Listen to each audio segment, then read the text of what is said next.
Bienvenue chez AEM. Pour les plus anciens, vous avez connu dans le temps la margarinerie. Donc on était au départ margarinier dans les années 80 à peu près. Notre métier a très vite évolué. Nous avons commencé la distribution de matières premières de pâtisserie dans les années 90. 10 ans plus tard, nous avons commencé la partie surgelée. Et puis aujourd'hui, nous avons voulu transformer et ouvrir notre métier aux boulangers-pâtissiers pour qu'ils puissent voir la gamme de nos produits, puisqu'aujourd'hui, nous avons à peu près 1000 références. Donc, le projet et le concept, c'est vraiment apporter à notre clientèle la transmission de savoir. Nous faisons venir des chefs. Donc là, vous avez Monsieur Declercq de Moulin Fauchère et Patrick, le technicien. Nous invitons nos clients à venir voir les techniques l'après-midi, puisque le matin, ils travaillent dans leur labo. Donc, ils viennent l'après-midi de 13h à 17h pour des formations. Mais nous faisons aussi des formations type culinaire, donc cuisine. Donc nous avons des chefs martiniquais qui sont bourrés de talent. Donc nous faisons aussi des formations enfants. Nous avons aussi des chocolatiers. Nous n'avons pas encore fait glace, mais nous allons venir un peu de tout pour tout ce qui touche les métiers de bouche. Donc voilà en gros le cœur de l'activité de AEM. Nous allons vous faire une petite présentation de la différente gamme de nos produits et puis aussi notre dépôt. On continue? Les boulangers à talent? Donc on a un petit rayon ici, matériel, vêtements, parce que si vous voulez dans nos métiers, bon, on n'est pas équipementier, hein. Il y a des gens spécialisés en Martinique sur ça, mais on vend du petit matériel. Le pâtissier qui vient prendre ce qu'il veut faire ses courses, il a besoin d'une veste, il achète une veste. Il a besoin d'une paire de chaussures, il a besoin pour les traiteurs, des petites verrines, etc. La partie emballage et puis toute la partie petit matériel. On a choisi une gamme couteau pour les hôteliers, mais c'est la gamme premium. J'ai pris Zwilling. Zwilling, c'est japonais. C'est les mecs qui font les katanas, les sabres, etc. C'est très quali. On avance. Vous aurez tout le... Bonjour. Comment vas-tu, Chabine? Pas bon, bon aujourd'hui, hein? Mais non, c'est pas grave, ça. C'est pas grave, ça. Ouais. Les garçons vont t'aider? Ouais. Enfin, un petit tour, vous allez voir, bon, c'est un dépôt. Donc là, vous avez une partie de produits secs. Vous avez une partie à 15 degrés où sont stockés les produits fragiles. Tout ce qui est prêt à garnir, chocolat, les bonbons, les farines, les choses qui craignent. Et puis, vous avez une partie à 4 degrés, tout ce qui est crème, on ira dedans. Hein. Et puis une partie qui est négative, tout ce qui est moins 20. Alors, si vous voulez, avant, la margarinerie était ici, hein. Julien Natol, c'est le maître du dépôt. Donc, si vous voulez, la réception marchandise se fait ici, et tous les produits fragiles sont stockés ici. Vous avez vu, là, vous avez les températures. Ici, c'est toute la partie produits fragiles. D'accord? À ne pas stocker au chaud. Sinon, on a très vite des mythes ou les chocolats vont blanchir, etc. Donc, c'est un peu embêtant, mais enfin, c'est notre métier qui veut ça.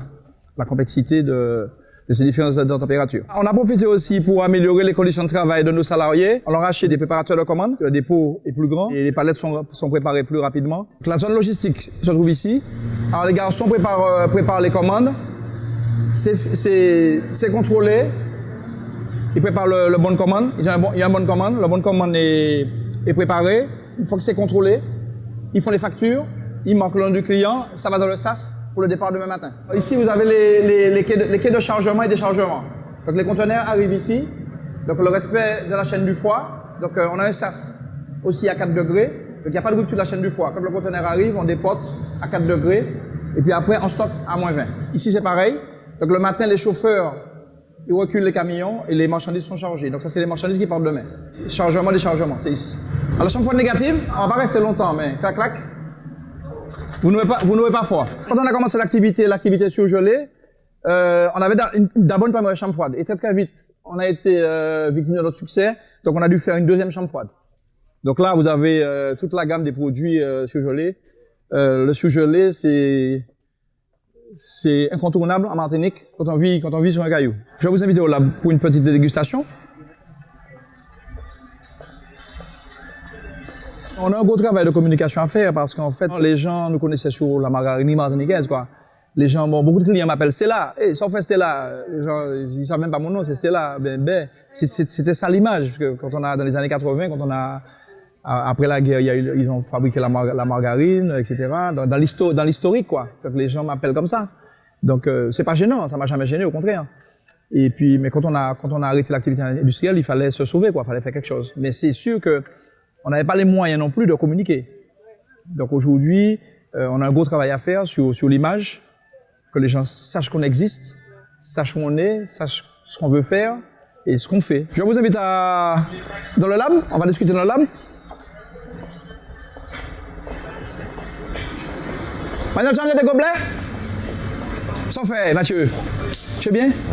Regarde. Laisse-moi voir ça. Je vais faire une petite story là. C'est pas, t'es trop fort. Je sais que c'est bon sur ça, je te suis sur les réseaux sociaux. Ouais. C'est excellent, ouais, c'est excellent. Bon, je t'ai pris des choses pour la fête des mères. Ouais, tu as tout. D'accord, super. Non, ça va? Sinon, ça va, ouais, cette semaine, on a pain. Ouais, donc, alors voilà, si tu veux, vendredi, on fait, comme c'est la semaine du pain, on fait journée porte ouverte. Donc si tu veux venir apprendre à faire tes petits pains, toi-même, il va te montrer ça. Vendredi à partir de quelle heure? Vendredi à partir de 8h. C'est toute la journée. Vendredi, on fait, dans le cadre de la fête du pain, porte ouverte. Voilà. Apprendre à faire tes petits pains, tout ça, tes tours de main, nickel, avec plaisir. Okay. Bon, bah, je te laisse. Ça t'apporte un plus. Ok. Yes, aïe. Merci. Ouais, tu as mis des gobelets? Oui. Je remercie à nouveau mes partenaires, Emmanuel Vincent Sully, pour nous avoir reçus, nous les moulins Forichère, moulin qui est un moulin installé en France sur trois moulins, un moulin 100% artisanal qui travaille sur des farines issues de l'agriculture raisonnée, une gamme également de farines bio français, ça a quand même de l'importance, traçabilité, sécurité alimentaire, et l'idée sur les Antilles, c'est d'apporter cette différenciation avec cette offre qui n'était pas présente et qui va permettre également aux boulangers artisans de proposer des produits beaucoup plus sains pour le consommateur antillais. Donc Patrick qui m'accompagne dans cette démarche est notre technicien référent. Tous nos produits sont travaillés sur levain naturel, donc des fermentations naturelles. Il n'y a aucun additif, il n'y a aucun pesticide et il n'y a pas d'insecticide également de stockage et autres, comme ça peut être le cas pour certains blés. Là, c'est pas le cas. On est vraiment sur des produits tracés de la fourche à la fourchette. C'est vraiment l'idée. Donc certifié agriculture raisonnée pour les farines tradition française, mais également pour les farines pour pains spéciaux qu'on a réalisés à l'occasion de cette fête du pain. Donc je vais vous inviter à déguster tous ces produits qui sont fabriqués par notre expert en boulangerie.